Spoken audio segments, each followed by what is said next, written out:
Est-ce que tu es d'accord avec moi que beaucoup de personnes détournent l'argent et ils investissent à l'extérieur du pays? Ah, c'est le président même qui l'avait dit. Ah. Il y a une minorité qui s'accapare des richesses du pays. Exactement. Ouais. Donc, quand tu veux t'exprimer sur ces bases-là et tu cites le président qui a dit que c'est une minorité, tu te protèges. Parce que c'est lui-même qui l'a dit. Ce n'est pas nous qui... Moi, je ne le savais pas. J'étais dans le Togo, je ne savais pas. C'est lui qui a éveillé mon esprit. C'est dans son discours, j'ai entendu qu'une... C'est dans son discours, moi, j'ai entendu qu'une minorité s'accaparait des biens du pays.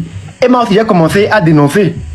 Donc, quand on dénonce les gens qui pillent le pays, qui refusent d'investir dans le pays et vont investir à l'extérieur, ce n'est pas être contre le gouvernement, non. Donc, tu ne peux pas te dérober de cela parce que non, bon, tu veux être bien vu, quoi. Et on a comme même le droit d'être contre le gouvernement. Moi, je suis contre ce gouvernement. Moi, je ne dis pas vous. Moi, je suis contre ce gouvernement parce que c'est un gouvernement qui a échoué sur tous les plans pendant 60 ans. C'est pas un débat. Actuellement, moi, je suis... Voilà. Actuellement, je suis en train d'essayer de... Actuellement, je suis en train d'essayer de renouveler mon passeport. Quand je vais le renouveler, je vais sortir, je vais voir si je vais être contre ou pour. Ah. Pour le moment, je suis au Togo et ce que je dis à Mao, c'est qu'au-delà de la diplomatie, l'heure est grave, quoi. Nos pronostics vitaux sont engagés. Le nombre de Togolais qui meurent de misère, c'est vraiment alarmant. C'est vraiment alarmant. On a beau passer le temps à vouloir enjoliver les choses. À l'heure où nous sommes arrivés, je te promets, enjoliver les choses ne va plus rien changer. Il faut qu'on puisse dire la vérité telle que c'est. Le peuple est fatigué. Et quand tu es dans des officines, dans des arcanes de décision, tu dis avec certaines personnes qui sont bien placées, tu entends, on te dit que pourquoi toi tu veux éveiller les consciences. Le Togolais... Non, il faut parler français terre à terre pour que Raoul puisse comprendre. Ah, yam da sauvé, d'accord, pas ta part. Ok, on gagne Arcano. Laisse-moi aller au bout. Quand tu es avec des personnes qui te disent que mais pourquoi toi tu veux éveiller les gens, pourquoi tu veux mettre la lumière sur ce qui est anormal, pourquoi tu veux éveiller le Togolais, c'est pas ça. Il faut t'occuper de toi, tes intérêts. Le Togolais est fait pour être gouverné. Il n'a pas le droit d'avoir sa volonté. Comment tu peux comprendre que les gens peuvent diriger un pays en réfléchissant comme ça? Le Togo n'est pas la propriété d'une personne, non. Le Togo est un bien commun à nous tous. Et nous avons le droit d'exiger d'avoir le minimum vital commun pour pouvoir bien vivre, quoi. Aujourd'hui, bien vivre, ce n'est pas un luxe. Non, bien vivre, ce n'est pas un luxe. Et réclamer les meilleures conditions de vie, que ce soit pour les fonctionnaires togolais, que ce soit les gens qui sont au niveau de du secteur de la santé, de l'éducation, ce n'est pas faire offense au gouvernement. Il faut que les gens puissent avoir assez de hauteur d'esprit pour le comprendre. Nous sommes dans une civilisation, dans un pays, dans une ère civilisée. Si nous sommes civilisés, nous faire des reproches sur ce que nous faisons mal ne doit pas pouvoir nous irriter. Si par exemple, moi je construis ma maison et j'emploie les gens dans ma maison et je leur fais signer des contrats, ils sont obligés de faire ce que moi je veux.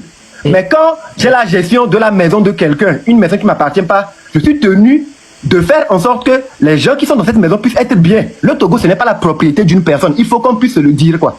Sans crainte. Le Togo, ce n'est pas la propriété d'une personne ou d'une seule famille. Ça, c'est impossible. Au 21e siècle où nous sommes là, il faut que les gens se le mettent clairement dans la tête. Sinon, cette année 2025, on va vous montrer de toutes les couleurs. Sans blague. Parce que nous sommes exaspérément fatigués. Fatigué. Le Togo n'est pas une propriété d'une personne. Le Togo appartient à tous les Togolais. Sans exclusive. Ce n'est pas une question d'hypocrisie. J'habite à Agoué, à Siyeye. Mon numéro c'est 91 26 35 35. Qu'on me convoque ou qu'on m'enferme. Mais je le répète, le Togo n'est pas une propriété d'une seule personne. Nous sommes tous des Togolais et nous avons le droit de jouir des biens du pays. Il ne peut pas avoir une minorité, comme le président lui-même l'a dit, qui se permet de vivre dans la bonbonce. Ils ont de l'argent, ils ne savent pas quoi en faire, pendant que les gens sont en train de chercher le minimum pour même s'occuper de leur famille, ne trouvent pas. Et... Wow.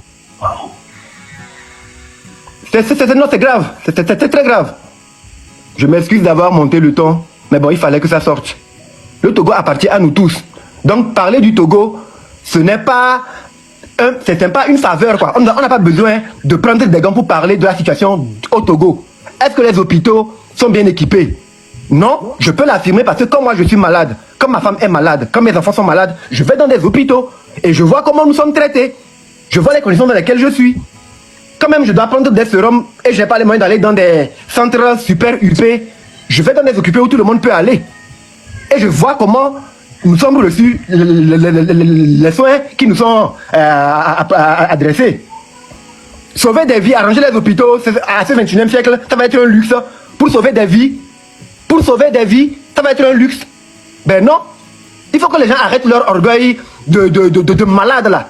Parce que finalement, c'est comme si nous sommes dans un système démoniaco-satanique. On ne peut pas s'enrichir sur le malheur des autres.